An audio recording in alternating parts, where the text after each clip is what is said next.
Buenas tardes a todos. Bienvenidos una vez más a una sesión organizada por la Agrupación de Jóvenes Abogados de Madrid. Bien, la sesión de hoy está enfocada básicamente a introduciros las particularidades del derecho del transporte, concretamente el transporte ferroviario. Hoy en esta sesión contamos con Guillermo Alcántara, que bueno, forma parte del equipo de las secciones del ICAM. La jornada de hoy la hemos hecho con mucha ilusión, en colaboración con el equipo de secciones, que se dedica fundamentalmente a organizar jornadas, congresos, sobre todas las ramas del derecho que se os puedan imaginar: derecho de los animales, abogados penalistas, tributario, incluso hay una sección de la tauromaquia. La verdad, en fin, un montón de áreas que cada vez se van creando más y más, que la verdad que son charlas gratuitas para seguir ampliando vuestros conocimientos del derecho, porque el estudio es fundamental, y más como juristas. Y nada, por nuestra parte, queríamos agradecer el tener hoy a Guillermo Alcántara, que es como representante de la sección de Derecho Marítimo y de Transportes del ICAM. Quería agradecerle pues, que esté esta tarde con nosotros, que bueno, ya el tiempo está cambiando, y la verdad también muchas gracias a todos los asistentes, porque siendo una jornada en la que pues, vamos a tratar, entre otras cuestiones, pues, el proceso de liberalización del sector ferroviario, pues la verdad que ha tenido buena acogida y muchísimas gracias a todos por compartir este tiempo con nosotros. Antes de dar paso a Guillermo, pues quería hablaros pues un poquito de él. Es abogado, es experto en derecho de transportes, tiene un perfil eminentemente internacional.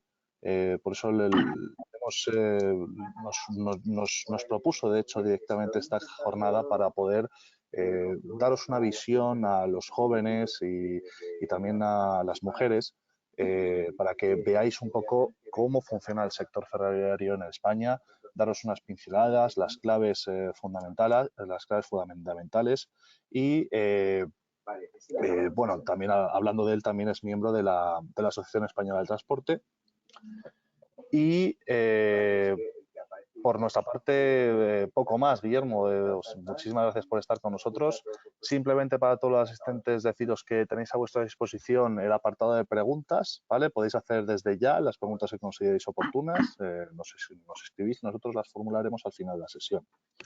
Tenéis, y ya por último, tenéis también a vuestra disposición en la pestaña de documentos información sobre la agrupación de Jóvenes Abogados de Madrid. Tenéis también a vuestra disposición el correo electrónico de la agrupación, aja@icam.madrid, y también el correo electrónico de las secciones@icam.madrid, por si os interesa inscribiros, que es totalmente gratuito. Y bueno, y por último, por supuesto, también tenéis a vuestra disposición la ponencia que ha tenido a bien Guillermo de compartir con nosotros. Así que muchas gracias por todo. Guillermo, adelante. Bien, pues muchísimas gracias, Alberto, por la presentación. Ahora solamente aparezco unos breves minutos para presentarme, explicaros un poquito el enfoque que le he dado a la ponencia y luego ya pasaré a la ponencia y a comentarla, que es lo que yo creo que realmente os interesa, y por supuesto para todas las preguntas que tengáis al final de la misma. Bueno, yo estoy en el sector ferroviario y una preocupación que he visto y que se ha trasladado desde Europa es la falta de relevo generacional que hay, y especialmente la falta de mujeres que hay en el sector ferroviario y especialmente en puestos directivos. Entonces, la ponencia la he preparado con el enfoque de primero comentar un poco la liberalización ferroviaria, que tiene bastante normativa, pero no nos vamos a parar en ella, solamente la voy a enumerar para no tampoco que sea pesada, porque no es realmente el objetivo, sino que de esa liberalización han surgido unos retos que son los que os quiero presentar a vosotros, jóvenes abogados. El sector ferroviario necesita abogados, necesita abogados con mente abierta, y creo que todos, y no voy a parafrasear a ninguna ministra en particular, pero todos los abogados y todas las compañeras juristas tienen su lugar y sus posibilidades en este sector. Entonces, dicho esto, pues eso, un poquito la liberalización, luego ya desde el punto de vista operativo y más económico, y luego ya entramos de lleno en los retos, los problemas, los desafíos que tiene ese sector y las oportunidades que puede haber para vosotros. Y ya sin más preámbulo, pues paso directamente a la ponencia. Muy bien. Bien, ya en la portada os quiero lanzar un mensaje con las imágenes que he elegido. Vais a ver que el 2021, aunque hemos sufrido mucho por la pandemia, era el año europeo del ferrocarril. Como sabéis, con la lucha que hay actualmente contra el cambio climático, el ferrocarril se está imponiendo como un medio de transporte de preferencia para determinadas distancias, y además el ferrocarril ha evolucionado tecnológicamente mucho en los últimos años, y ya no es el ferrocarril que podíamos tener todos en mente, o quizás los que tenemos unos pocos años más. Como veis, también he hecho mucho hincapié, por lo tanto, en esa falta de gente joven en el sector, y especialmente entre las mujeres. Bien. Ya atacando a la liberalización, os voy a explicar un poquito lo que ha pasado en España, pero esto es sintomático de prácticamente lo que ha ocurrido en casi todos los estados europeos. Los ferrocarriles eran como islas. Cada país tenía su propia empresa pública y no dejaba entrar a nadie, resumiendo. Entonces todos eran monopolios. Sin entrar en una crítica respecto a Renfe o la SNCF, los monopolios acaban cayendo en determinados vicios. Y es que al final, como no tienen contra quién competir, pues su servicio al final acaba no siendo de la calidad que se podía esperar. En España este monopolio empezó en el año 41 y, como veis, no ha sido hasta principios del siglo XXI que se ha abierto la competencia.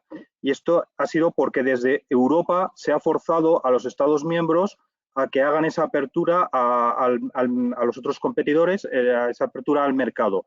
Se ha querido seguir, y lo mencionaré más de una vez a lo largo de mi ponencia, la liberalización que se ha hecho del sector aeronáutico, que ha tenido las consecuencias de nuevos tipos de compañías aéreas. Aquí ha ocurrido exactamente lo mismo, y que ha tenido teóricamente beneficios para el consumidor, puesto que tienen una mayor oferta.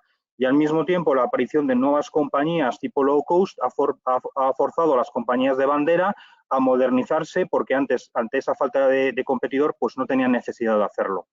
La modernización del sector ferroviario hizo que vino con el primer paso de separar el que gestiona la infraestructura del que opera los trenes. Esto es típico del sector ferroviario, no se puede dar obviamente en el sector aeronáutico, puesto que las rutas aéreas, por definición, es en el propio aire, pero aquí va sobre las vías. Entonces, las vías es una parte muy costosa de construir, de mantener. Entonces, se segregó, se empezó con un gestor de infraestructuras ferroviarias que dio lugar al actual administrador de infraestructuras ferroviarias, ADIF. Y, por lo tanto, Renfe ya no se ocupaba de las vías y las estaciones y prestar el servicio de los trenes, sino que ahora se limitaba a operar, y por eso apareció Renfe Operadora. La liberalización, pues es donde nos encontramos ahora. ADIF se ha segregado, a su vez, ha separado entre la red convencional y la de alta velocidad. Tenéis que saber que en España teníamos como particularidad que el ancho de vía que teníamos nosotros era superior al que se tenía en el resto de los países europeos más cercanos, Francia o Alemania. Entonces, el gran acierto que tuvo el gobierno socialista en el año 92, cuando hizo la primera línea de alta velocidad entre Madrid y Sevilla, era que cogió el ancho estándar, o también llamado internacional, que es el que ha permitido ahora que esa red de alta velocidad es la que se abra a la competencia. Y respecto al operador, pues hemos pasado de esa Renfe que antes lo tenía todo a ser sencillamente el grupo Renfe. Como veis, empezaron a liberalizar primero las mercancías en el año 2005, pues dentro del grupo Renfe pues había una parte de mercancías, otra de viajeros, etcétera, etcétera. Actualmente, y desde la fecha exacta, que es mayo de este año, ya tenemos el primer operador privado extranjero que ofrece servicios en España. Lo veremos un poquito más adelante. Como comentaba, todo esto ha venido desde la Unión Europea, porque si no es la Unión Europea la que fuerza a los Estados miembros, hubiese sido muy difícil que los Estados miembros hubiesen ido contra sus propios intereses. Pensad que las empresas ferroviarias a menudo son empresas muy intensivas en cuanto a personal, lo cual se traduce por movimientos sociales o determinado número de votos que un colectivo puede movilizar a favor o en contra de un candidato. Esto, por ejemplo, es se ve más en Francia, es un país que conozco muy bien, bueno, pues están muy orgullosos de sus empresas nacionales y son grandes colectivos. Entonces, lo de liberalizar, pues a veces algunos estados lo entendían como, sí, liberalice usted a nivel europeo para que mis empresas puedan operar en sus países, pero no venga usted a operar en el mío, faltaría más. Bueno, pues la Unión Europea desde el año 57 ya estaba con esa idea de liberalizar el mercado ferroviario, pero no se ha podido hacer hasta principios del siglo XXI. Como veis, hago referencia a los libros blancos de los años 2001, 2006 y 2011. Hay también programas, hay comunicaciones. Hay una pugna constante entre el nivel político y el nivel legislativo, entre lo que serían los líderes políticos de los diferentes países, ya sean presidentes o jefes de Estado, y el nivel legislativo, que es el Parlamento Europeo. Y al final se hacen lo que se llaman esos famosos paquetes ferroviarios, que ha habido 3 hasta ahora, 2001, 2004 y 2007. Se está preparando el cuarto, y que son, bueno, pues normativa europea que da de vez en cuando, como que reagrupa todo lo que se ha legislado o todo lo que se ha discutido en todos los años anteriores y lo aprueba, y es con ánimo de avanzar en la liberalización ferroviaria. El año 2012 hay una famosa directiva de gobernanza que se llama Recast, que es refundición, y fue un poco un puñetazo en la mesa que dio el Parlamento Europeo porque no se lograba avanzar en el sentido que se quería con la liberalización ferroviaria, porque básicamente los Estados miembros hacían resistencia a lo que se había pactado. El cuarto paquete ferroviario, bueno, pues lo que se está buscando es llegar al espacio ferroviario europeo único. Sería el equivalente a esos cielos abiertos o cielo europeo que se ha hecho para el sector aeronáutico. Y como veis, hay un choque entre la Comisión Europea y los Estados miembros, cada uno defiende sus propios intereses. Luego vamos a ver que la liberalización no todos la han hecho de la misma manera y a la misma velocidad. Por ejemplo, España se ha criticado que lo hemos hecho muy rápido, mientras que Francia está poniendo todos los obstáculos que puede. Y de vez en cuando el Tribunal de Justicia de la Unión Europea de Luxemburgo, país en el que viví 4 años, pues tiene que entrar a dictaminar sobre determinadas conductas, y hay varias sentencias bastante famosas relativas a la liberalización ferroviaria. El cuarto paquete ferroviario va a tener un pilar técnico y un pilar político. El pilar técnico, pues, es un reglamento sobre la Agencia Ferroviaria de la Unión Europea y 2 directivas muy importantes, que es la de interoperabilidad y la de seguridad ferroviaria. En cuanto al pilar político, pues es como la parte que hace que los estados al final pongan la voluntad política de avanzar todos en la misma dirección. Bien, es importante cuando se separa el gestor de infraestructura y el transporte que quede clara esa diferencia. ¿Por qué? Porque hubo países como España que segregaron radicalmente, crearon ese ADIF que he mencionado y el operador fue Renfe y luego van a entrar otros, pero otros países como Alemania y Francia hasta hace pocos años mantuvieron una estructura de holding. Entonces hubo una sentencia europea que decía que, bueno, que el que había criticado, llevado al tribunal dicha organización tipo holding, pues no había llegado a probar que no se garantizaran las salvaguardas necesarias y que vienen un poco indicadas en el último punto, si se hacía vía holding. Quiero decir que no era obligatorio una segregación totalmente radical, como se hizo en España. Se podía usar ambos sistemas siempre y cuando hubiese unas funciones esenciales y salvaguardias y se evitaran los conflictos de interés, la información no se cruzara, los nombramientos fuesen neutros y no influenciaran una en otra. Y esto era en cierto modo complicado, porque cuando tú creabas un gestor de infraestructura, lo hacías, por ejemplo, ADIF, pues iba forzosamente los primeros años a estar nutrido por gente de Renfe. Entonces, lo más normal del mundo es que un antiguo cargo de Renfe, ahora es en ADIF, pues un día quedara a comer con un antiguo compañero suyo que ha seguido en Renfe, y el problema es que en esa comida, pues ya por la posición que tenía ese antiguo de Renfe, hoy ADIF, pues ya no podía hablar con la libertad que podía hablar antes, porque entonces no se garantizaba esta salvaguarda y se podía caer en un conflicto de interés. Francia tuvo una separación radical, creó Réseau Ferré de France, RFF, el equivalente de ADIF, pero cuando vio que Alemania había mantenido su estructura de holding, pues volvió a fusionarlo dentro del grupo SNCF, estructura de holding, mientras que España pues ha seguido con esa segregación que he comentado, mucho más radical. Bien, la Agencia Ferroviaria Europea pues es un organismo que se ha creado con personalidad jurídica única propia e independiente para garantizar la aplicación de todo este paquete ferroviario que he estado comentando. Su función, como bien dice el nombre, va a ser garantizar la seguridad ferroviaria y la interoperabilidad, porque si no se consigue eso, no se va a conseguir nunca el espacio único ferroviario y la gente no va a confiar en que un tren, cuando pase la frontera, no pueda tener problemas de seguridad porque la señalización es diferente, por ejemplo, y que haya accidentes y que este proyecto europeo se vaya al traste.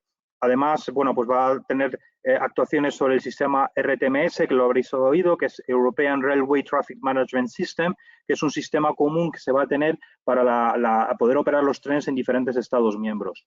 Y por último, va a servir como ventanilla única para cuando se solicitan certificados de seguridad.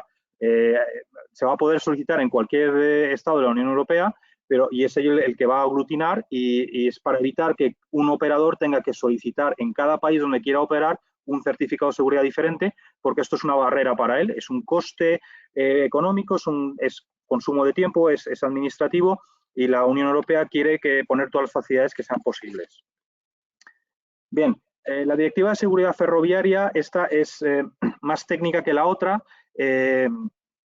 porque habla de qué es lo que tiene que compartir lo que se tiene que compartir a nivel europeo para que los trenes puedan circular con seguridad en diferentes Estados miembros. No solo tienes que tener un mismo ancho de vía que permita que tu tren pase sin barreras entre un estado y otro. Yo, que tengo más años, recuerdo cuando iba a París en el tren nocturno, que en la frontera se paraba, levantaban los trenes, cambiaban los bogies, que es el juego de ruedas, porque el ancho de vía era diferente entre España y Francia.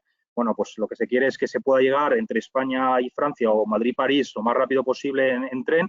No te puedes parar a cambiar esos bogies. Pero si no tienes el mismo ancho de vía y el mismo sistema de señalización, pues puedes tener un accidente. Entonces, esta directiva trata sobre estos temas, muy sobre todo de seguridad. Y el último punto de investigación de accidentes, que tiene que ser un organismo independiente, porque yo siempre pongo el mismo símil que para los aviones. Cuando un avión tiene un accidente aéreo, intervienen las autoridades del país donde ha sufrido el accidente, del constructor, del operador. O sea, puede ser un Airbus que ha tenido un accidente en Latinoamérica cuando venía desde Estados Unidos. Entonces, es mucho más difícil que el resultado de ese informe no sea realmente las causas técnicas del mismo. Y con eso se evita que hayan accidentes parecidos. No me tengo que referir al famoso caso del Albia, todavía bajo investigación judicial, todos los vaivienes que ha tenido, y precisamente en algún momento se acusó de falta de independencia al organismo que se estaba ocupando de la investigación. Bien, en cuanto a la interoperabilidad, bueno, pues es la capacidad del sistema ferroviario para permitir la circulación segura e ininterrumpida de trenes que cumplan las prestaciones requeridas. La definición lo dice todo. Además de los sistemas principales que os he mencionado, hay muchísimos subsistemas. Hablamos de que tiene que haber un registro donde todo eso permita la ventanilla única que he comentado antes. Es la segunda directiva europea importante sobre este tema. Los actores ferroviarios, ya que os he puesto un poco con los antecedentes. Esto es la parte viene del Ministerio. Como veis, a la izquierda tenemos los administradores de infraestructuras que he mencionado antes, ADIF alta velocidad. También hay puertos del Estado porque hay pequeñas vías férreas en los puertos y la línea férrea de Le Perthus, que es ese túnel ferroviario. Luego vamos a tener las empresas ferroviarias de transportes de viajeros o de mercancías, y en ese momento todavía no se había liberalizado, todavía no había venido ninguna y se dejó en blanco otras empresas ferroviarias. Hoy, por ejemplo, tenemos a WeGo.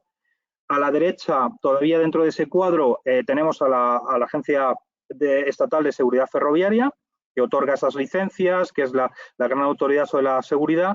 Y a la derecha, ya fuera del cuadro, para la regulación y arbitraje, tenemos a la Comisión Nacional del Mercado de la Competencia.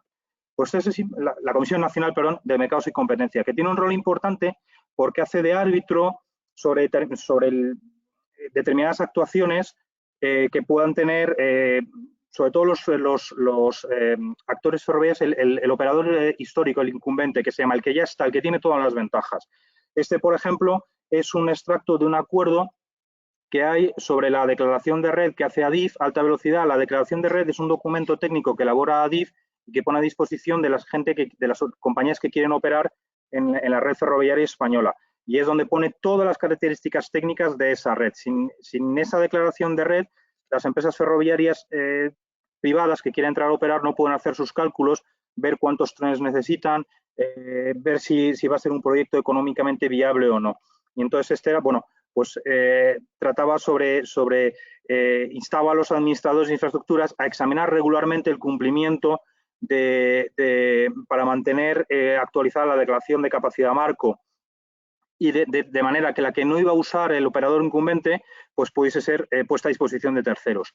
Aquí aprovecho para decir que el operador histórico, el que no tenía que competir con nadie, ponía los servicios ferroviarios que buenamente o que él consideraba necesarios. En muchos sitios, con un servicio al día, cumplía la legislación vigente. Evidentemente, la sociedad ha avanzado y cuando ya tienes una alta velocidad que te permite vivir en Toledo y trabajar en Madrid, tú ya no te es suficiente un tren, ni siquiera uno por la mañana para ir y otro para volver. Tú quieres que haya muchísimos más trenes, más frecuencia. Entonces, se supone que lo que hace la liberalización, que lo vamos a ver en la siguiente diapositiva, es hacer que esos surcos ferroviarios, una vez más parecido al lenguaje aeronáutico de los slots, sean utilizados con la máxima seguridad, pero al máximo de sus capacidades. Bien, pues esto, y ya entramos un poco en lo que es la parte operativa o económica de la liberalización, se puede aplicar prácticamente a cualquier sector. Los beneficios de una liberalización, pues que va a haber más demanda, porque vas a crear nuevos servicios más atractivos, vas a crear... esto ya, lo que hizo... Habéis visto probablemente que Renfe de repente ha bajado el precio de su alta velocidad porque han decidido que se está usando poco porque el precio de los billetes era muy alto, las tarifas eran muy elevadas. Y esto lo hacen justo antes de que vaya a llegar un nuevo operador. Bueno, esto ocurrió en Francia cuando se extendió la alta velocidad. La SNCF se dio cuenta que forzaba en cierto modo a la gente a coger el tren de alta velocidad porque suprimía otros servicios como los trenes de noche o regionales que tardaban más pero que eran más baratos, pero que la gente no estaba contenta porque los precios eran muy elevados, entonces también tuvieron que tocar las tarifas. Pues aquí es lo mismo. Entonces va a haber nuevos operadores, va a haber nuevos tipos de servicios, se va a poder ofrecer más frecuencias y a lo mejor a ti te interesa salir un poquito más tarde y coger un tren que te dé menos servicios pero que sea muchísimo más barato si eso casa con tus necesidades como consumidor. Tercer punto que comentaba, el aumento de las frecuencias en los corredores.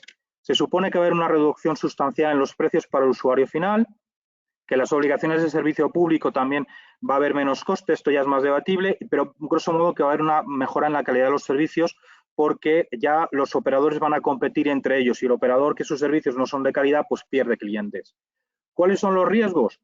Pues, y por eso está la CMC, por ejemplo, el Tribunal de Justicia de Luxemburgo, pues que el operador histórico no diga que no tiene capacidad para dejarle al nuevo. A ver, o sea, antes usted en su surco solamente tiene un tren y ahora que viene el operador va a tener un competidor y de repente lo necesita. No, seamos razonables. Que el administrador no sea neutro y que beneficie a su compañía histórica, o que los cánones ferroviarios, que esto es una de las sentencias que hubo importantes del Tribunal de Justicia, impida que el operador que quiere usar la red pueda hacer un proyecto económicamente viable porque los cánones son demasiado elevados. El canon es lo que tenía que pagar un operador, lo que tiene que pagar un operador por usar la red de Adif. Que realmente te dejen acceder a las instalaciones ferroviarias que normalmente ha usado el operador histórico, las ventajas que pudieran tener esos operadores históricos, el último punto. Y el penúltimo es la interrupción de los servicios no rentables, que es justo lo de las obligaciones de servicio público que veíamos en el lado de los beneficios. Sobre la red española, a la izquierda os pongo lo que es la red ferroviaria de interés general, que es la que detiene el Estado y que considera esencial para enlazar y mantener las comunicaciones en el interior del país y internacionales. Y a la derecha veis es la red de alta velocidad, como veis está incluida dentro de esa red ferroviaria de interés general. Todavía tiene que crecer un poquito más, como sabéis, tiene que llegar al País Vasco, ha llegado recientemente a Galicia, pero veis básicamente que va de norte a sur y sobre todo del centro hacia el este, está uniendo los núcleos de población más importantes, porque la red de alta velocidad, a diferencia del tren convencional, no puede tener muchas paradas, porque si no se rompe la velocidad media que tiene y todo lo que ganábamos en tiempo, si cada vez se tiene que parar en cada pueblo, pues lo pierde. ¿Por qué no hay hacia Portugal? Lo digo por si habéis leído esas noticias de que la gente de Extremadura se quejaba de que sus infraestructuras ferroviarias eran del siglo XIX. Básicamente se estaba esperando que Portugal financiara o se pusiera en el proyecto de alta velocidad para unir su capital y Oporto con Madrid. Como por el tema económico Portugal no ha podido hacerlo, Extremadura se ha quedado un poco descolgada de la modernización ferroviaria. ¿Por qué os comento tanto sobre la red de alta velocidad? Pues porque es donde se ha hecho la liberalización, y aquí veis, los datos son antes de la pandemia, pero son los corredores ferroviarios que tienen más interés para ser liberalizados. Si tú vas a ofrecer, como ya os adelanto un poquito en las siguientes diapositivas, vas a hacer compañías low cost a imagen y semejanza del sector aeronáutico, donde vas a tener billetes muy baratos, tú tienes que tener tus trenes llenos. Y entonces tu interés va a ser los corredores ferroviarios donde más población o donde más viajeros haya. Entonces, básicamente es entre los núcleos de población más importantes del país. La primera línea de el primer corredor que se ha liberalizado es Madrid-Barcelona. Pues ya la alta velocidad, antes de que se liberalizara, le había quitado el 50% del puente aéreo, porque el aeropuerto, entre que tienes que llegar antes, luego es verdad que el vuelo era 1 hora, pero luego los aeropuertos suelen estar fuera de las ciudades hasta que llegabas, básicamente es lo mismo que tardas en el tren, que no va a 800 kilómetros por hora como el avión, sino va a 300, pero va de centro de la ciudad a centro de la ciudad. Bueno, pues es lo que se intenta, es lo que se supone que va a pasar en el resto de los corredores, que se van a ir liberalizando paulatinamente y que son pues entre los núcleos más poblados. Como comentaba, y desde mayo de este año, el primer operador privado ferroviario en España es WeGo, que es una filial de la SNCF, el equivalente de Renfe de Francia. A la izquierda, WeGo ya existe en Francia, es decir, es un servicio low cost de la SNCF y ahí tenéis los trenes de la SNCF y el de WeGo. En cambio, para España, WeGo ha elegido un modelo de tren diferente con 2 plantas, de 2 niveles, vamos, y le ha dado otro tipo de decoración, guardando un poco de rotulación, le ha guardado un poco los colores de WeGo en Francia, pero es una filial nueva que se ha creado en España. Entonces, la imagen de la izquierda, veis debajo del número 807, veis el número de serie de esa locomotora, pone TGV, Train Grande Vitesse, tren de alta velocidad en francés. Esto es material francés, se ha construido en Francia, pero puede operar en España porque por esas directivas de interoperabilidad que hemos comentado antes, por ese ancho de vía similar que se eligió en el año 92 para la alta velocidad. ¿Y qué imagen transmiten? Pues diferente a lo que es el ferrocarril convencional. Es una imagen más joven, de modernidad. Veis que los uniformes de los empleados de la empresa, de los asistentes de auxiliares de tren, vamos a llamarles, pues son jóvenes, son de un estilo moderno, dinámico, que mezcla la gorra ferroviaria, pero parece que van en zapatillas. A la derecha veis, por ejemplo, Susana, es maquinista. Ya vamos entrando en las oportunidades que hay para las mujeres. Ya no se limitan meramente a ser auxiliares como eran antaño en el sector aéreo, también ahora conducen esos trenes. ¿Qué tipo de viajeros buscan estas empresas low cost ferroviarias? Pues aquí tenéis unas imágenes, a la izquierda es en Francia y a la derecha es en España. Pues es el viajero muy todoterreno, que se lleva su propio equipaje, que a lo mejor prescinde de que tenga restaurante, que lo que él quiere es rápidamente llegar a una ciudad y ahí a lo mejor pues ha cogido un B&B, o sea, va unido a un nuevo tipo de viajero, de turista, de persona que usa un medio de transporte a lo mejor más ecológico. Entonces, las compañías han buscado que su personal resulte atractivo para ese tipo de viajeros. España respondió a WeGo, pero lo hizo, vamos a decir, un poco a la española. A la izquierda tenemos al ministro de la Serna, del ministro de Transportes del Gobierno del Partido Popular, cuando lanzó el proyecto del EVA, que iba a ser en febrero de 2018 la respuesta a WeGo, que no llegó por diferentes razones a cristalizar y que el ministro Ábalos del Gobierno socialista, pues en diciembre del 2019 presentó como el ABLO, que es finalmente el que ha entrado o el que va a entrar en servicio. Aquí tenemos una breve comparación. Aquí yo veía el primer fallo, es que si veis el tren de WeGo tenía previsto llevar a 1.200 pasajeros y el EVA a 343. Si estamos hablando de low cost y que hay que llenar los trenes, pues tendréis evidentemente tener la máxima capacidad dentro, por supuesto, de la seguridad y el confort. Respecto a la rotulación, todos buscan colores chillones que llamen la atención y que se diferencien de lo anterior. En cuanto al AFLO, bueno, pues ya fue más razonable, ha aumentado a 438 plazas. WeGo al final no han sido esas 1.200, sino alrededor de 500. Y aquí veis, bueno, pues lo mismo, un color chillón, atractivo, llamativo.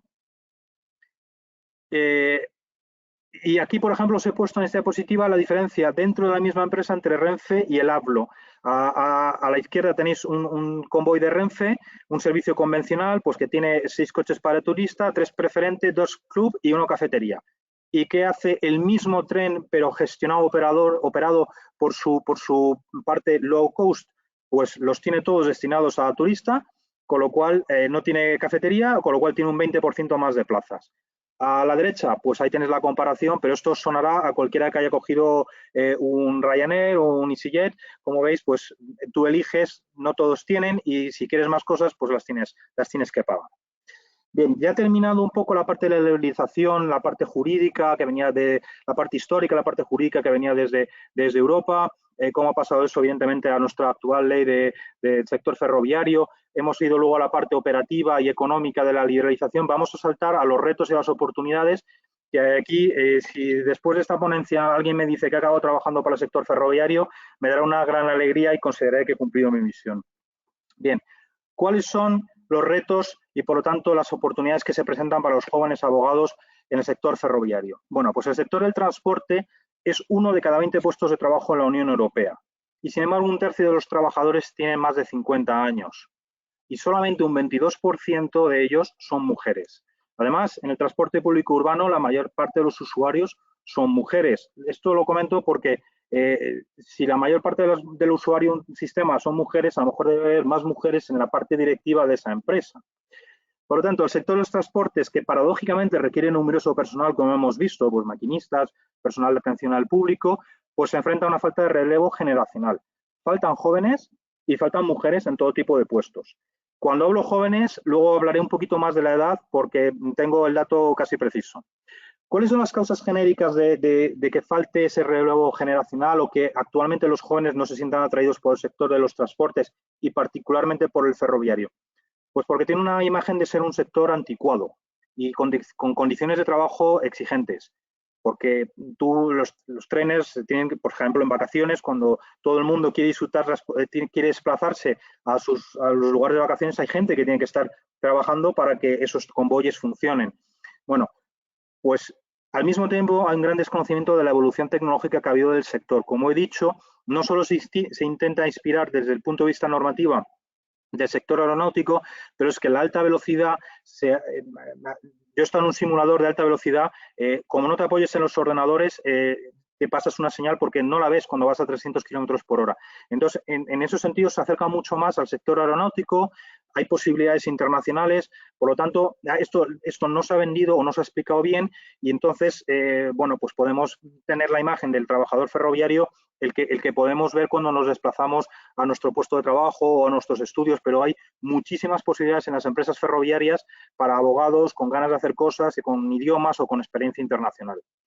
Respecto de las mujeres, es verdad que ha sido un sector tradicionalmente masculino, porque históricamente, hasta que los trenes han evolucionado tecnológicamente y han sido más fiables, pues históricamente podía requerir un mayor esfuerzo físico literal, es decir, de que el conductor o el maquinista tuviese que bajarse a hacer alguna reparación.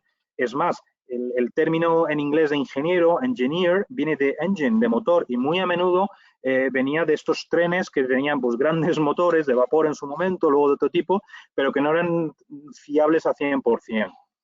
Y el segundo punto es que está muy relacionado con los estudios de tipo STEM, me refiero para ser promocionado, que son de ciencia, de tecnología, de ingeniería o de matemáticas, particularmente de ingenierías. Este problema se va un poquito del alcance de esta ponencia porque habría que ver por qué a nivel universitario esas carreras atraen poco a las mujeres, pero gracias a Dios está cambiando. Vosotros que sois abogados tenéis que saber que también hay sitio para la gente que no proviene de las carreras STEM en estas empresas. Ahora os daré algún ejemplo. Bien, Europa está preocupada, por lo tanto, por esta falta de relevo generacional y quiere marcar la importancia que tiene a nivel europeo. Como os he comentado, 1 de cada 20 trabajos del sector de los transportes en sentido amplio está relacionado con el trabajo. Hablamos de 11 millones de personas, que a nivel urbano y suburbano es casi 1.850.000. y sin embargo solamente 22% de los trabajadores son mujeres. Y aquí esta transparencia es importante, es interesante, porque abajo nos enseña por los diferentes modos de transporte. Entonces aquí vemos qué es lo que la Unión Europea considera transporte. Tiene terrestre, pues ferrocarril, pero también carretera, aéreo, bueno, el que sería de naval o fluvial, luego la parte de apoyo, y a la derecha incluye, por ejemplo, las actividades postales y de correos. Entonces, analizando un poco los porcentajes, veréis que en tierra el porcentaje más bajo de mujeres es un 14%. El aéreo es un 41%, pero cuidado, no nos llamemos a engaño. Había muchísimos auxiliares de vuelo que históricamente ha estado reservado a un rol femenino. También eso está cambiando. Y en la parte postal, pues aunque sea público, pues se ha abierto mucho a las mujeres, se ha abierto a las mujeres desde hace ya bastantes años. Por lo tanto, ese porcentaje también es más alto ahí. Más de la mitad de los empleados de los servicios de transporte lo hacen en tierra, 53%. Carretera, ferrocarril, y de aquí también incluye lo que serían los oleoductos, por ejemplo. Pero para que veáis la importancia dentro de lo que humildemente me relacionaba con esto, que es el tema ferroviario. La edad. Pues estos son datos que llegan a 2010, pero lo he oído repetido varias veces. La edad es relativamente elevada y, sobre todo, vais a ver la línea verde, que es la superior, en el tema ferrocarriles. Estamos hablando de 45 años de media, 46. Entonces, hacen falta jóvenes, hacen falta mujeres, y sobre las mujeres quiero añadir que las hacen falta en todos los ámbitos de las empresas ferroviarias. Aquí he elegido, bueno, un poco por los uniformes, los nombres y la fisonomía de las personas que están en las fotografías son de empresas anglosajonas, australianas, británicas. Ellos en este sentido están más avanzados que nosotros, van por delante. Y a la derecha veis, por ejemplo, he elegido una fotografía de dos chicas jóvenes pues haciendo trabajos de ingeniería en la vía, por ejemplo. Pero en esta diapositiva, a la izquierda, esta chica se llama Jenny, es de Luxemburgo y es maquinista y hace parte del 14% de mujeres de los ferrocarriles de Luxemburgo. La foto de la derecha, creo que es de Inglaterra, bueno, pues ha reunido a todas las mujeres, las ha puesto en una obra mandando el mensaje de ingeniería, de construcción, de un trabajo de roles que podíamos pensar que tradicionalmente estaban reservados a los hombres. Aprovecho para volver a la fotografía de la izquierda. Esa es Jenny en la cabina del tren y, como veis, es todo digital, es más parecido a un avión que otra cosa. Los asientos no son ni mucho menos los que había antes, las horas de trabajo, por un tema de avances sociales, pero también por un tema de seguridad, tampoco son las que había antes. Quiero decir, comparado a la imagen que podíamos tener antes, mucho más sufrida de trabajar en los ferrocarriles, pues la cosa ha avanzado mucho y para mejor. Pero no solo queremos ingenieras o maquinistas, queremos también gente en la dirección de las empresas. Estas estadísticas de la Unión Europea del año 2020, pues que solamente 34% de los managers, de los gestores, son mujeres. Claramente todavía no estamos llegando a la igualdad que debemos llegar. A la derecha os he puesto dos ejemplos. La del medio es de Canadá y a la derecha es Estados Unidos. Son dos CEO de empresas ferroviarias. Es verdad que la del centro, la de Canadá, es ingeniera, pero la de la derecha, por ejemplo, es economista. Entonces aquí tenéis un ejemplo de una mujer, por lo tanto, en un sector tradicionalmente masculino, que además su formación no es tipo STEM, ingeniera o de tecnología o de matemáticas, y está dirigiendo una empresa ferroviaria. Hay una plataforma europea de la cual yo soy firmante y hago parte, que se llama Women in Transport, que retoma ese dato del 22% de mujeres. Aquí se me ha olvidado al traducir, no he puesto mujeres, pero vamos, lo he comentado en la transparencia anterior. Por lo tanto, no es un sector que no está equilibrado, y el objetivo de esta plataforma, que se inauguró en 2017, es reforzar las posibilidades de empleo de las mujeres, tanto como la igualdad de oportunidades de hombres y mujeres en el transporte. Entonces se hacen acciones y también es un foro para intercambiar buenas prácticas, y la verdad es que es bastante activo y os animo a que echéis un vistazo. Y bueno, pues que si estáis ya trabajando en empresas, pues que echéis un vistazo y si podéis participar y proponer acciones en vuestra empresa. Se llaman Platform for Change, Women in Transport. Bien, volviendo a estas carreras STEM que he mencionado antes, de ciencia, tecnología, ingeniería y matemáticas, Pues bueno, esta diapositiva, que es casi de cierre, pues traslada un poco lo que se ha hablado para favorecer la igualdad de género en cualquier carrera o en cualquier profesión que tradicionalmente haya sido masculina. Os he hablado hoy del ferrocarril. La foto a la izquierda, todo empieza con la educación muy a menudo. Entonces, la foto a la izquierda, por ejemplo, yo he hecho de menos, no sé si es la persona que no se ve por el brazo extendido de ese niño, pero he hecho de menos una chica, porque muy a menudo uno empieza a aficionarse a estas cosas cuando es muy pequeño y es algo que le entra en el cuerpo, y luego de repente para él es mucho más fácil plantearse un desarrollo profesional en ese mundo. Entonces empieza con la educación. Lo veis también que se promocionan viñetas de mujeres haciendo roles que hasta ahora se han vendido como masculinos. Se está intentando atraer más mujeres a las carreras STEM para que sea más equilibrado de perspectiva de género, pero como os he dicho, vosotros que somos todos un público jurídico, no tenemos que limitarnos, si queremos entrar en una empresa ferroviaria, a su asesoría jurídica o a su parte de recursos humanos o lo que sean las partes de apoyo. Hay muchísimos cursos de formación de diferente tipo abiertos para gente que no es forzosamente de perfil técnico, donde te enseñan pues, cómo se opera una empresa ferroviaria y vas adquiriendo conceptos, y eso, en mi opinión, te hace perfectamente cualificado para poder presentarte luego a dirigir una de esas empresas. Los ingenieros, como abogados, no voy a entrar un poco en esa pugna que tenemos de que todo lo ven en blanco o negro y los abogados vemos matices de grises, pero es que es importante también, hoy en día cada vez hay más normativa aplicable a muchísimos sectores, y es importante tener abogados que puedan hablar con el ingeniero de tú a tú diciendo: yo también conozco este negocio y no es que venga a chafarte tu proyecto, pero hay que tener en cuenta esta normativa, esto viene de Europa y por lo tanto, si lo quieres hacer, hay que hacerlo de esta manera. Para terminar ya, la última diapositiva, pues os voy a poner algunos ejemplos que encontramos aquí en España de mujeres que están en el pleno sector ferroviario. Desde las maquinistas que vemos en el medio, de más diferente generación, la que está sentada es una de las primeras, que sería probablemente de las pocas que hubo en su momento en un mundo de hombres, a las más jóvenes, que ya pues está aumentando ese porcentaje, a la que ha sido a las dos últimas presidentas de ADIF. A la derecha, a la imagen superior, es Isabel Pardo, presidenta de ADIF, que ahora tiene responsabilidades de gobierno. María Luisa Domínguez es la siguiente presidenta de ADIF. Y a la izquierda tenemos a Hélène Valenzuela, que aparecen dos fotografías, junto con Hélène Picard, que son las dos directivas que la SNCF ha elegido para Ouigo, la filial española. Hélène Picard, por ejemplo, era la responsable de alta velocidad de la SNCF, y Hélène Valenzuela también tenía cargos importantes de responsabilidad en la SNCF.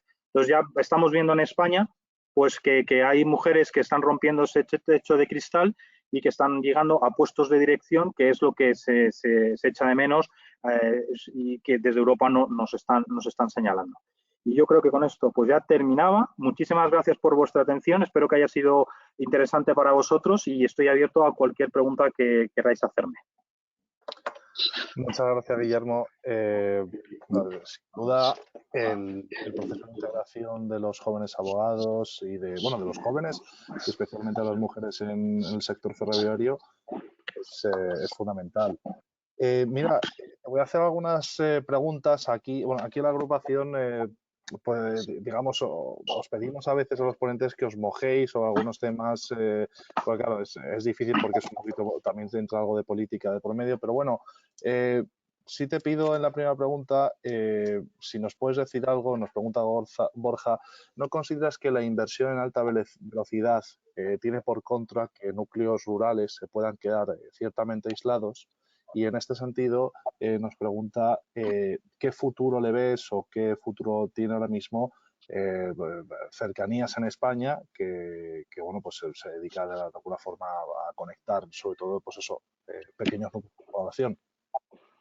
Vale, es una buena pregunta. Yo me he centrado más en lo que sería la parte convencional y la alta velocidad por su internalización y por ese proceso europeo, y lo quería unir con el tema de los retos para los jóvenes y las mujeres. Las cercanías, vamos a ver, hay un problema de movilidad en las ciudades, eso está clarísimo, y hay un problema también unido o consecuencia de, podríamos decir, de tema de emisiones. Entonces, tenéis que saber que el ferrocarril es el medio de transporte público que menos contamina. Podemos entrar en el debate si el origen de la energía es verde o no, pero ya eso sí nos un poquito.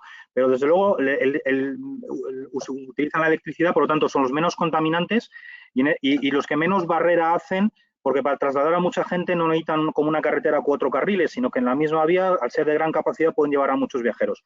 Entonces, yo creo que los cercanías tienen desde luego su rol en esa estructura de movilidad, porque además la gente ya no quiere tener calidad de vida y no forzosamente quiere vivir en pleno núcleo urbano, aunque trabaje en él. Por lo tanto, los cercanías es una opción muy buena. Quizás con la alta velocidad lo que se puede quedar que puede ser perjudicado más que los cercanías pueden ser esas redes que he dicho convencionales que pueden ir a zonas menos pobladas, y era uno de los riesgos que con la liberalización que nadie las quisiera coger porque no son rentables. Entonces, generalmente eso caen dentro de lo que se llama las obligaciones de servicio público, y eso significa que los estados van a seguir cubriendo esas necesidades de comunicación a través de financiación pública, básicamente, porque está claro que no puedes forzar a un operador privado a que invierta dinero en una parte que no lo es económica. O sea, estamos jugando con el factor económico. La liberalización necesita que sea un proyecto económicamente viable, pero efectivamente hay que asegurar las comunicaciones.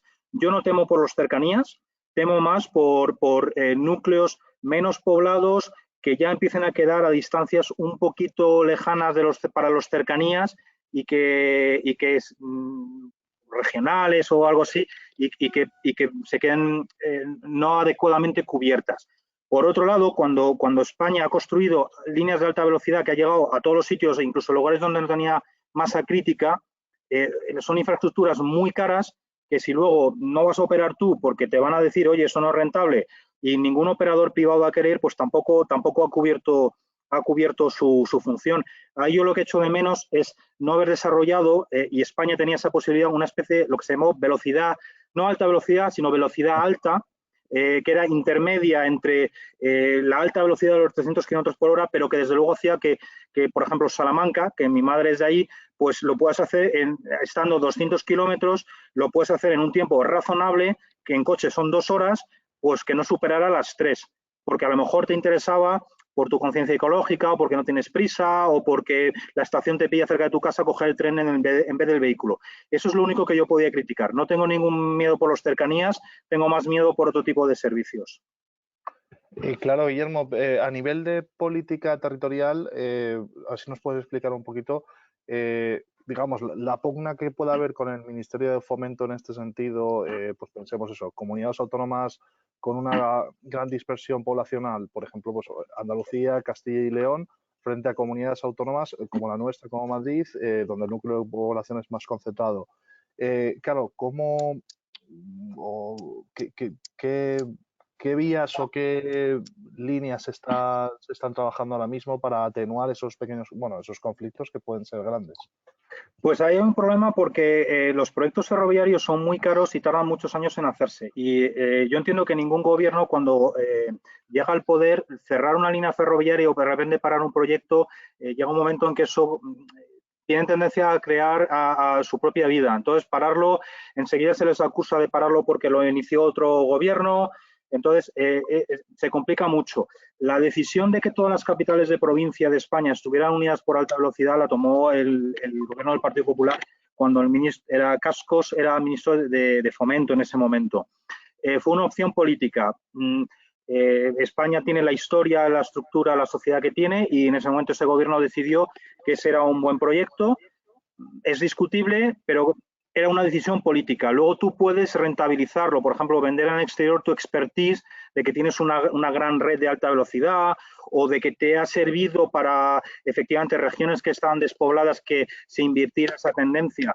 El problema es que la alta velocidad en España está muy politizada porque pues genera muchísima controversia, sus obras son muy importantes, pues son grandes proyectos, y hay expropiaciones, hay por qué pasa por aquí y no pasa por allá, no quieres que pase por aquí porque yo soy de la oposición, cuando a lo mejor sencillamente es que nunca se pensó que pasara por allí porque no íbamos a parar cada 50 kilómetros, porque entonces no ponemos un tren de alta velocidad.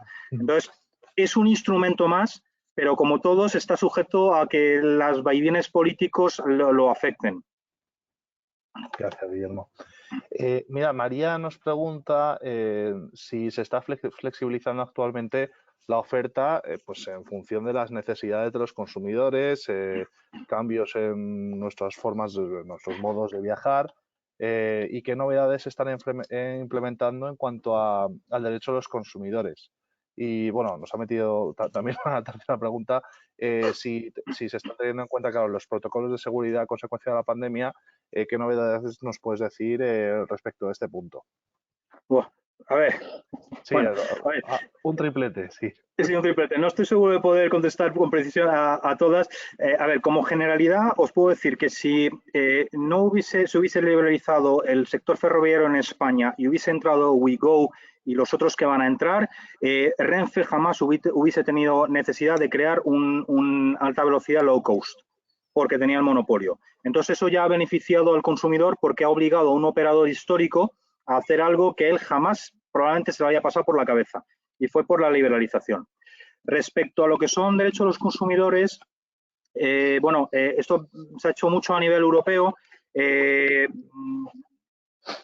No iba a la ponencia por ahí, lo que hablo es un poco de memoria, pero sí se ha modificado un reglamento de protección de los derechos de los consumidores, pero ha sido a nivel genérico de transporte, no específico de los ferroviarios. Y respecto al tema del COVID, pues el COVID, la primera consecuencia que tuvo es que retrasó la liberalización del sector ferroviario en España, porque ni Avlo ni WeGo pudieron empezar sus servicios cuando lo tenían pensado por la pandemia. Porque, claro, lo he dicho una vez más, el low cost, y cualquiera que hayamos viajado en Ryanair lo sabemos, el objetivo es rellenar que ningún asiento vaya vacío. Si tienes unas restricciones que te impiden rellenar los trenes, el proyecto no es económicamente viable. Respecto a los ferrocarriles, han hecho varios estudios de que por sus sistemas de reciclaje del aire, etcétera, etcétera, no se había demostrado que el virus se propagara con más facilidad por ir dentro de un coche de viajeros de ferrocarril que por estar en un cuarto de una estancia cerrada, por ejemplo. Vale. Vale, un momentito. Sí.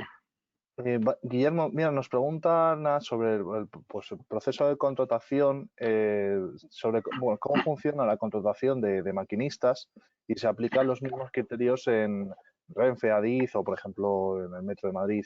Luego, me ha hecho gracia la pregunta, ¿qué estudio justificaría una mayor demanda de maquinistas, teniendo en cuenta los momentos de saturación que muchas veces se puede producir en las grandes ciudades como Barcelona o Madrid?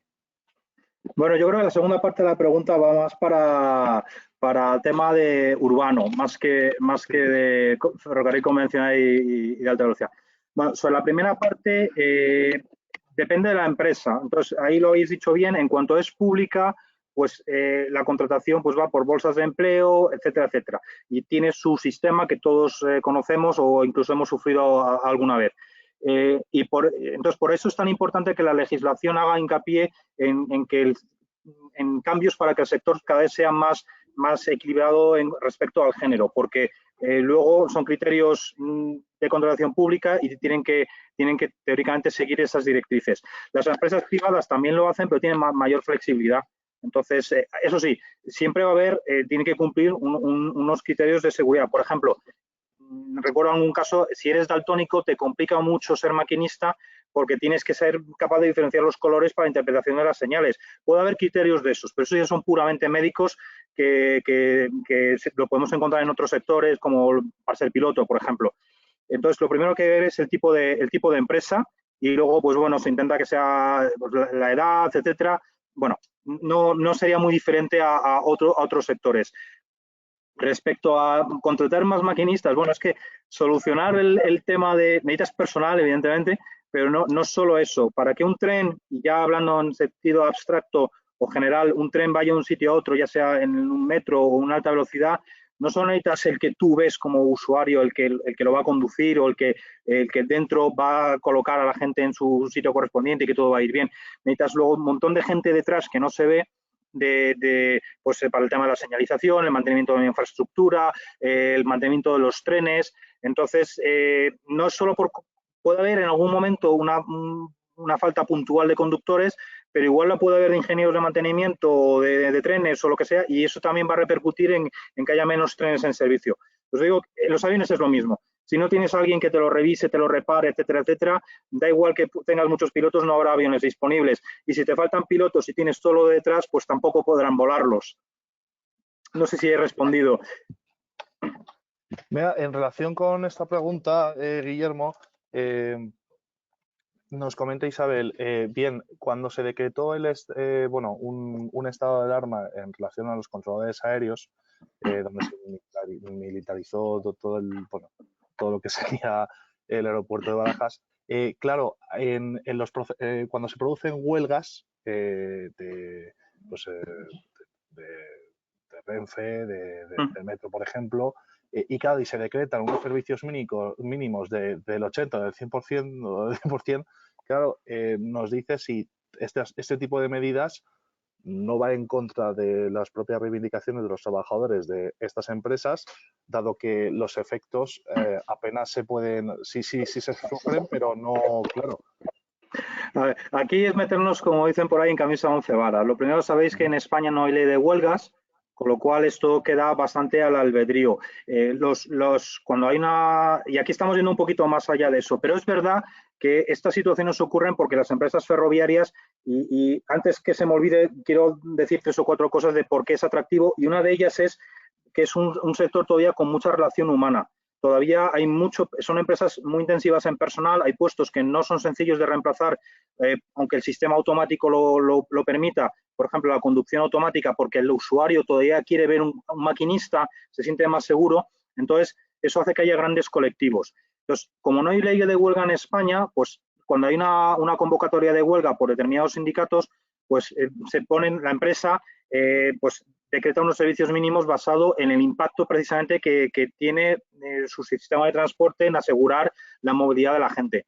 Si eso luego no se cumple y acaban los tribunales, es posible que ese sindicato os diga, no, los servicios mínimos eran correctos y ustedes tenían que haberlos respetado. Pero es que la sentencia va a salir tan tarde respecto a la huelga que, entre tanto, ya estaremos con otra cosa. O sea, en realidad, esto ya entraría más en derecho de sindicación, ley de huelga, probablemente de otra sección del colegio.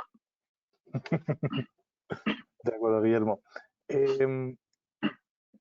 Vale, nos pregunta Iván, que imagino que por la pregunta entiendo que debe tener alguna relación con ingeniería. ¿Qué opinas sobre el proceso de subcontratación y licitación pública en el sector ferroviario? Y si estás familiarizado con el proceso de construcción de otros proyectos europeos, como el LUAS de Dublín para conectar el norte y sur, u otros proyectos a nivel europeo que puedan ser referencia. Vale, el tema de la subcontratación. Vamos a ver, esto es... también entraría en más bien quizás derecho laboral, pero aplicado al sector ferroviario se da muchísimo porque básicamente cuando se hacen estos proyectos o varios de ellos al mismo tiempo, hay trabajo para todos y por otro lado las empresas no dan abasto ya solas con su personal y tienen que subcontratar. Entonces, es una figura que está muy extendida en el mercado, está aceptada.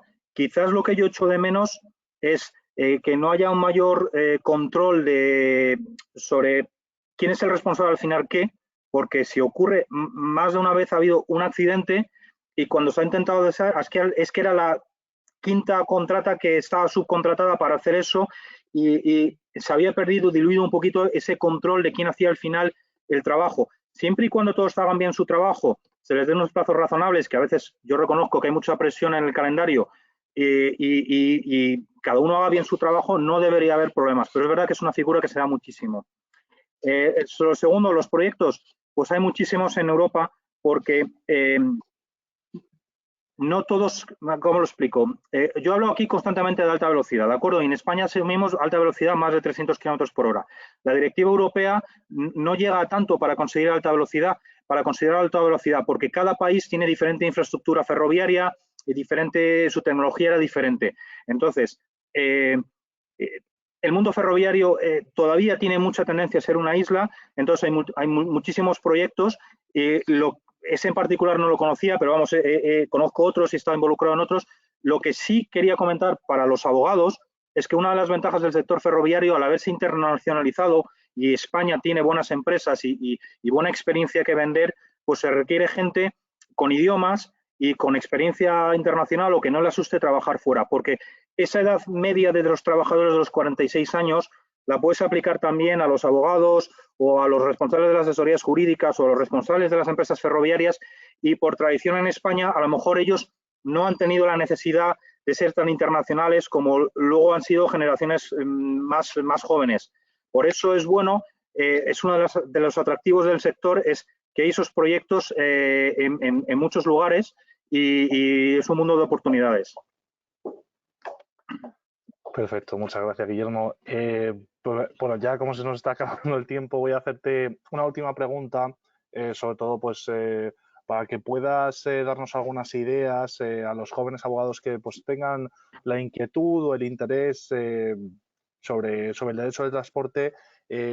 ¿Cómo podemos pues iniciarnos en este área de especialización, y también qué salidas profesionales pues están más demandadas o nos puede recomendar para los que, digamos, no somos especialistas en esta materia?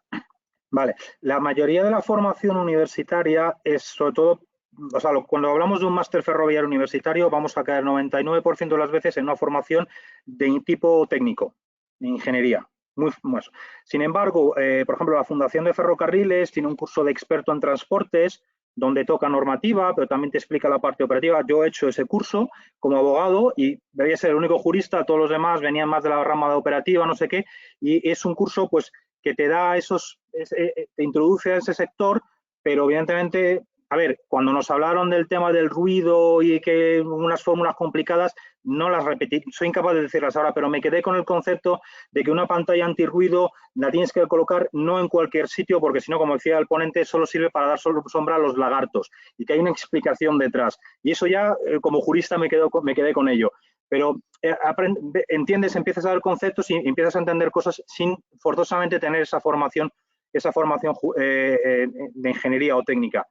Las salidas que hay, bueno, el objetivo un poco de esta ponencia era que os animarais a presentar, a mirar las empresas ferroviarias con otro ojo, con otra perspectiva. Se liberalizaron primero las de mercancías, pero ahora lo están haciendo las de viajeros. Están saliendo consultoras, o las propias empresas ferroviarias están lanzando una especie de consultoras para participar en proyectos internacionales. España tiene constructores de material rodante, tenemos a CAF, tenemos a Talgo, constructores extranjeros se han implantado aquí en España, como Siemens o como Alstom. Entonces, lo que os quería decir con esta ponencia, lo que os quería transmitir, es que por ser juristas no penséis que esas empresas no son para vosotros, y que si entráis en esas empresas forzosamente vais a acabar en la parte jurídica, porque incluso si acabarais ahí, podéis acabar en la parte de contratos internacionales y forzosamente tenéis que tener un cierto entendimiento del negocio, porque es de lo que se va a hablar. Yo tuve, un ejemplo que os voy a dar, una anécdota, es que una vez en un proyecto internacional íbamos a hacer un contrato, y yo le dije al que estaba llevando el proyecto, que era de formación técnica, oye, aquí necesitamos aclarar los términos de cada cosa del contrato, porque si no, no nos vamos a entender. No, con explicar dos términos que ellos allí llaman de manera diferente, nos entendemos todos. Al final, gracias a Dios, se impuso la cordura y teníamos un anexo con 46 definiciones. Pues ese es el rol del abogado, y cuanto más background técnico tengáis, más palanca podéis hacer para decir, oye, no me trates solo con un mero leguleyo que te va a trasladar esto al lenguaje jurídico.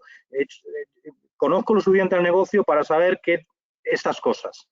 Y es importante porque la parte jurídica siempre se deja para el final, y los juristas sabemos que si no intervienes desde el principio en un proyecto, cuando aparece la controversia que implica que los abogados tengan que salir a palestra a solucionarlo, ya la cosa está muy liada.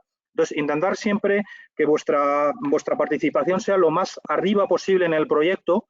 Evidentemente, un abogado no va a reemplazar a un ingeniero en la parte técnica, pero tienes que estar ahí para decirle que las cosas ya no se pueden hacer como antes, sobre todo si ya tiene cierta edad, que hay normativa, que el proceso es un poquito más complicado, que se va a hacer al final lo que tú quieres, no te preocupes, pero que hay que hacer esto para que luego no dé problemas. Porque llegas tú como abogado y lo primero que le chafas al ingeniero su ilusión con su proyecto, hombre, ya me estás poniendo problemas. Digo, no, te estoy evitando, diciéndote esto, te estoy evitando los problemas que va a haber luego. Pero vamos, como habéis visto, podéis llegar a ser directores de una empresa ferroviaria, aunque no seáis ingenieros, ese es el modelo que hay que perseguir.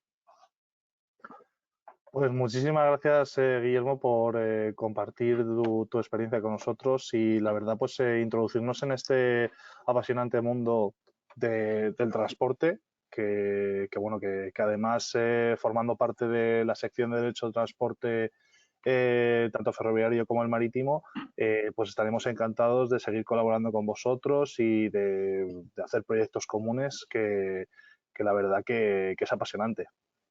Muy bien, pues nada, ha sido un gran placer. Espero haberos animado, haberos hecho descubrir este mundo que acaba enganchándote y, por supuesto, podéis contar conmigo para ocasiones futuras y encantado de colaborar con el colegio y con todos sus colegiados. Hasta luego, muy buenas tardes a todos. Hasta vosotros, hasta luego.